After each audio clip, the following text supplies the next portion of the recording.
ओम नमः भगवते वासुदेवाय। ओम नमः भगवते वासुदेवाय। ओम नमः भगवते वासुदेवाय। श्रीमद्भागवत गीता যথাযথ चतुर्दश अध्याय गुणत्रय विभाग योग श्लोक 1।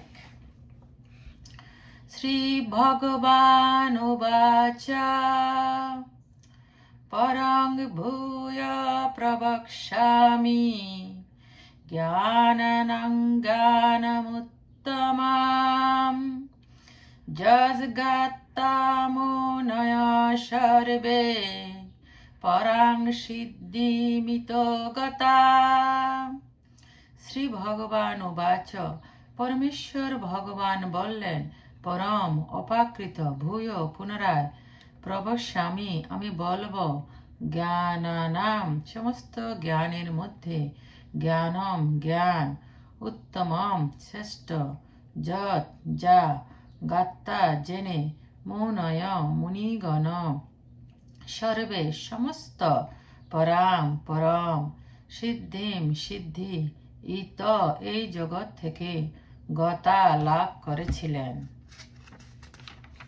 অনুবাদ परमेश्वर भगवान बोलें पुनराय आमी तोमाके समस्त ज्ञानेर मध्य सर्वोत्तम ज्ञान सम्बन्धे बोलबो जा जेने मुनिगण এই জড়জগৎ থেকে परम सिद्धि लाभ করেছিলেন। तात्पर्य सप्तम अध्याय থেকে শুরু করে দ্বাদশ অধ্যায় পর্যন্ত परम तत्व বা परम पुरुषोत्तम भगवान সম্বন্ধে শ্রীকৃষ্ণ বিশদভাবে বর্ণনা করেছেন। এখানে ভগবান স্বয়ং অর্জুনকে ভগবত তত্ত্ব সম্বন্ধে আরো জ্ঞান দান করেছেন। দার্শনিক অনুমানের মাধ্যমে কেউ যদি এই অধ্যায়ের মর্মার্থ উপলব্ধি করতে পারেন তাহলে তিনি ভগবত ভক্তির মাহাত্ম্য উপলব্ধি করতে সক্ষম হবেন। ত্রয়োদশ অধ্যায়ে স্পষ্টভাবে ব্যাখ্যা করা হয়েছে যে বিনীতভাবে জ্ঞান আহরণ করার মাধ্যমে জড়জগতের বন্ধন থেকে মুক্ত হওয়া যেতে পারে। আরো বিশ্লেষণ করা হয়েছে যে জড়া প্রকৃতির গুণের সাথে সঙ্গ করার ফলে জীবাত্মা জড়জগতের বন্ধনে আবদ্ধ হয়ে পড়েছে। এখন এই অধ্যায়ে ভগবান বর্ণনা করেছেন প্রকৃতির সেই গুণগুলি কি, তারা কিভাবে ক্রিয়া করে, তারা কিভাবে জীবকে বন্ধনে আবদ্ধ করে এবং কিভাবে তারা মুক্তি দান করে। এই অধ্যায়ে প্রদত্ত জ্ঞানকে পূর্ববর্তী সমস্ত অধ্যায়ে প্রদত্ত জ্ঞান থেকে শ্রেয় বলে পরমেশ্বর ভগবান ঘোষণা করেছেন।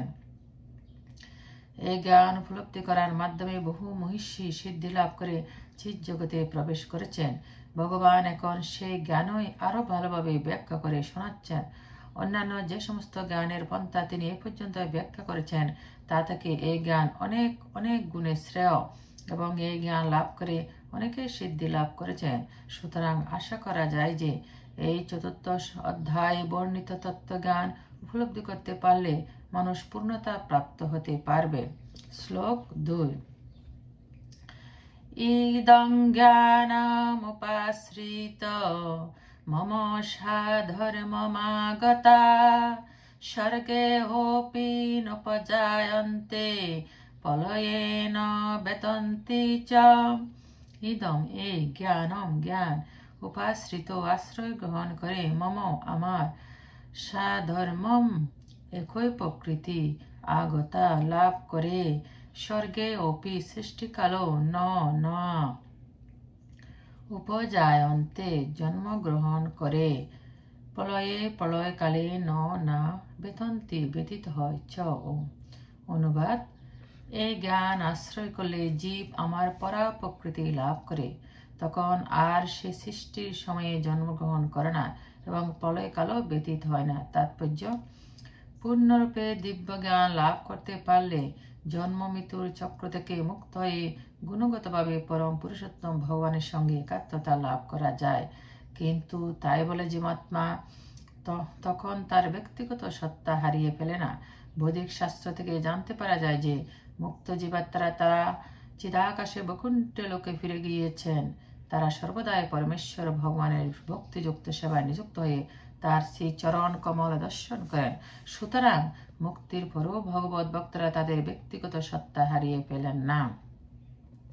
সাধারণত এই জড়জগতে আমরা যে জ্ঞান আহরণ করি তা জড়জগতের 3টি গুণের দ্বারা কলুষিত, কিন্তু যে জ্ঞান প্রকৃতির 3টি গুণের দ্বারা কলুষিত নয় তাকে বলা হয় দিব্য জ্ঞান। কেউ যখন সেই দিব্য জ্ঞানে অধিষ্ঠিত হন তিনি তখন পরমেশ্বর ভগবানের সমপর্যায়ভুক্ত হন। চিদাকাশ সম্বন্ধে যাদের কোনো জ্ঞান নেই তারা মনে করে যে জড়রূপের দ্বারা সম্পাদিত জাগতিক কার্যকলাপ থেকে মুক্ত হওয়ার পরে চিন্ময় সত্তা সব রকম বৈচিত্র্যহীন নিরাকার হয়ে পড়ে, কিন্তু প্রকৃতপক্ষে চিৎ জগৎও জড়জগতের মতো বৈচিত্র্যে পরিপূর্ণ। যারা এই সম্বন্ধে অজ্ঞ তারাই মনে করে যে চিন্ময় অস্তিত্ব জড় বৈচিত্র্যের ঠিক বিপরীত, কিন্তু প্রকৃতপক্ষে চিন্ময় ভগবত ধামে প্রবেশ করলে জীব তার চিন্ময় রূপ প্রাপ্ত হয়, সেখানে তার সমস্ত কার্যকলাপ হয়ে ওঠে চিন্ময়। এই চিন্ময় অবস্থাকে বলা হয় ভুক্ত জীবন। চিৎ জগতের পরিবেশ সম্বন্ধে বলা হয় যে তা সমস্ত কলুষ মুক্ত এবং সেখানে সকলেরই গুণগতভাবে পরমেশ্বর ভগবানের সমপর্যায়ভুক্ত। এই প্রকার জ্ঞান আহরণ করতে হলে অবশ্যই দিব্য গুণাবলীতে বিভূষিত হতে হবে। এভাবে যিনি তার দিব্য গুণাবলীর বিকাশ সাধন করেন তিনি এই জড়জগতের সৃষ্টি অথবা বিনাশ কোনটির দ্বারাই প্রভাবিত হন না। শ্লোক 3। মম যোনি মহৎ ব্রহ্মা তস্মিन् গর্ভং দদাম্যহম সম্ভব সর্বভূতানাং ততো ভবতি ভারত। মম আমার যোনি গর্ভধানের স্থান, মহৎ সমগ্র জগৎ প্রকাশ, ব্রহ্ম ব্রহ্ম তস্মিন তাতে গর্ভম সৃষ্টির বীজ, দদামি অর্পণ করি, অহম আমি, সম্ভব উৎপত্তি সর্বভূতানাম সমস্ত জীবের, তত তা থেকে ভবতি হয় ভারত। হে ভারত। অনুবাদ: হে ভারত, প্রকৃতির সংজ্ঞক ব্রহ্ম আমার যোনিস্বরূপ এবং সেই ব্রহ্মে আমি গর্ভধান করি, যার ফলে সমস্ত জীবের জন্ম হয়। তাৎপর্য: জড় জগৎ সম্বন্ধে একটি ব্যাখ্যা হচ্ছে ক্ষেত্র ও ক্ষেত্রজ্ঞ বা দেহ ও আত্মার সমন্বয়ের ফলে সবকিছু ঘটছে। যারা প্রকৃতি ও জীবাত্মার সমন্বয় ভগবানের ইচ্ছার প্রভাবে সাধিত হয়। মহত্তত্ত্ব হচ্ছে সমগ্র বিশ্ব ব্রহ্মাণ্ডের মূল কারণ, এবং যেহেতু জড় প্রকাশের মূল উপাদানে রয়েছে প্রকৃতির 3টি গুণ, তাই তাকে কখনো কখনো ব্রহ্ম বলা হয়। পরমেশ্বর ভগবান মহত্তত্ত্বকে গর্ভবতী করেন এবং তার ফলে অসংখ্য ব্রহ্মাণ্ডের প্রকাশ হয়। বৈদিক শাস্ত্রে মুন্ডক উপনিষদ এই মহত্তত্ত্বকে ব্রহ্ম বলে বর্ণনা করা হয়েছে। তস্মাদেতদ ব্রহ্ম নাম রূপমন্যং চ জায়তে। পরম পুরুষ সেই ব্রহ্মের গর্ভে জীবাত্মা সমূহকে সঞ্চারিত করেন। মাটি, জল, অগ্নি, বায়ু আদি 24টি উপাদানের সব কয়টি হচ্ছে মহৎ ব্রহ্ম নামক জড়া প্রকৃতি। সপ্তম অধ্যায়ে বর্ণনা করা হয়েছে এই জড়া প্রকৃতির ঊর্ধ্বে রয়েছে পরা প্রকৃতি বা জীবভূত। পরম পুরুষ ভগবানের ইচ্ছার প্রভাবে জড়া প্রকৃতি পরা প্রকৃতি মিশ্রিত হয়েছে এবং তাই এই জড়া প্রকৃতিতে সমস্ত জীবের জন্ম হয়েছে। কাঁকড়া বিছে চালের গাদায় ডিম পারে, তাই অনেক সময় বলা হয় যে চাল থেকে কাঁকড়া বিছের জন্ম হয়, কিন্তু চাল থেকে কখনোই কাঁকড়া বিছের জন্ম হয় না। প্রকৃতপক্ষে মা বিছা সেই ডিমগুলি পেরেছিল, তেমনই জড়া প্রকৃতি জীবের জন্মের কারণ নয়।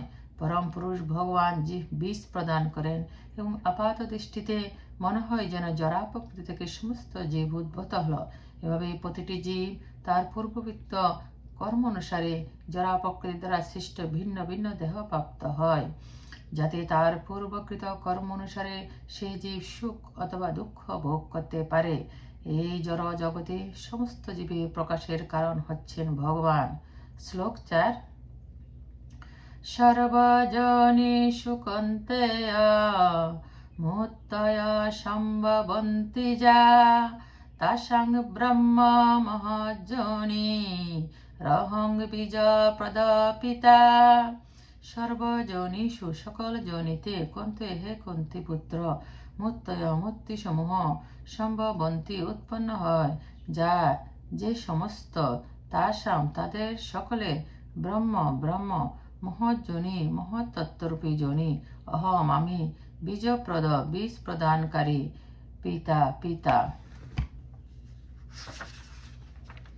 অনুবাদ: হে কৌন্তেয়, সকল জনিতে যে সমস্ত মুক্তি প্রকাশিত হয় ব্রহ্মরূপী জনিয়েই তাদের জননী স্বরূপা, এবং আমি তাদের বীজ প্রদানকারী পিতা। তাৎপর্য: এই শ্লোকে স্পষ্টভাবে ব্যাখ্যা করা হয়েছে যে পরম পুরুষোত্তম ভগবান শ্রীকৃষ্ণ হচ্ছেন সমস্ত জীবের পরম পিতা। জীব হচ্ছে জরা প্রকৃতি ও পরা প্রকৃতির সমন্বয়। এই ধরনের জীব কেবল এই গ্রহে দৃষ্ট হয় না, অন্যান্য গ্রহে এমনকি সর্বোচ্চ ব্রহ্মলোকে জীব আছে। জীবাত্মা সর্বত্র রয়েছে, মাটির নিচেও জীব রয়েছে, এমনকি জলে এবং আগুনেও জীব রয়েছে। এই সমস্ত প্রকাশ সম্ভব হয়েছে তার কারণ হচ্ছে যে মাতৃরূপী জরা প্রকৃতিতে শ্রীকৃষ্ণ বীজ প্রদান করেছেন।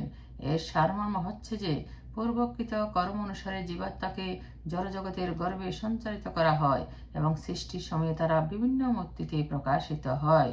শ্লোক 5।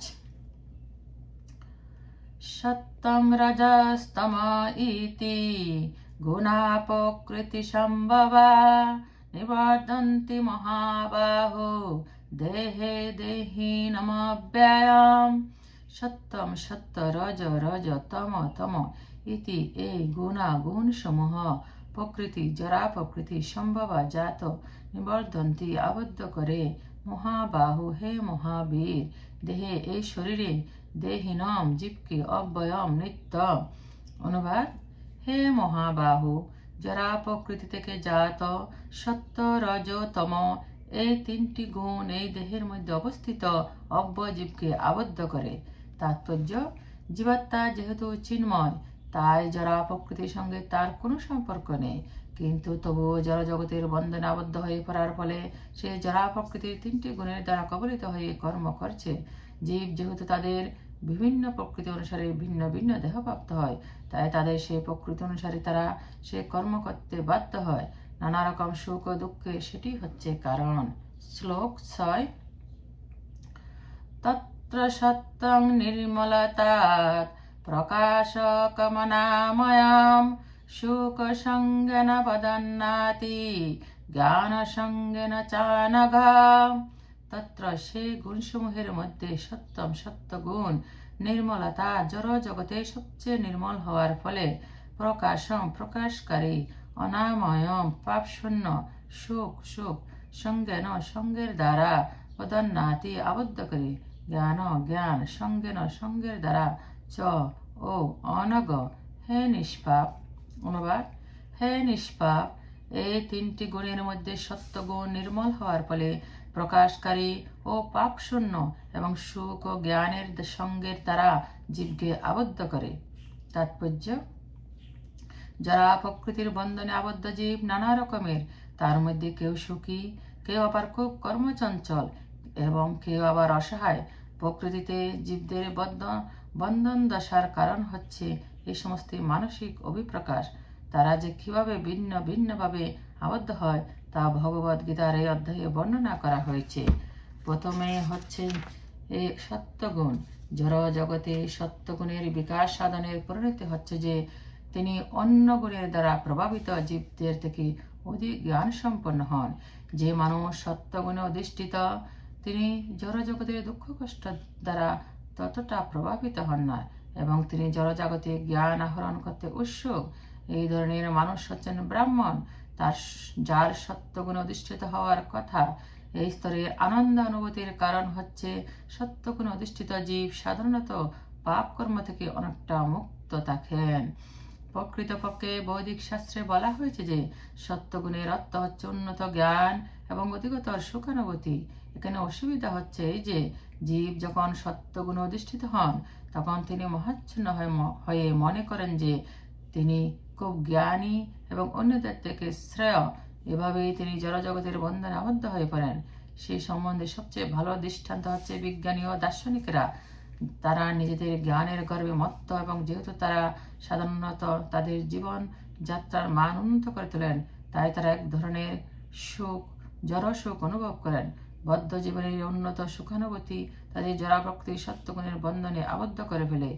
সেই হেতু তারা সত্যগুণে কর্ম করার প্রতি আকৃষ্ট হন এবং যতক্ষণ পর্যন্ত এভাবে কর্ম করার দিকে তাদের আকর্ষণ থাকে ততক্ষণ তাদের প্রকৃতির গুণজাত কোনো একটি জড়দেহ ধারণ করতে হয়।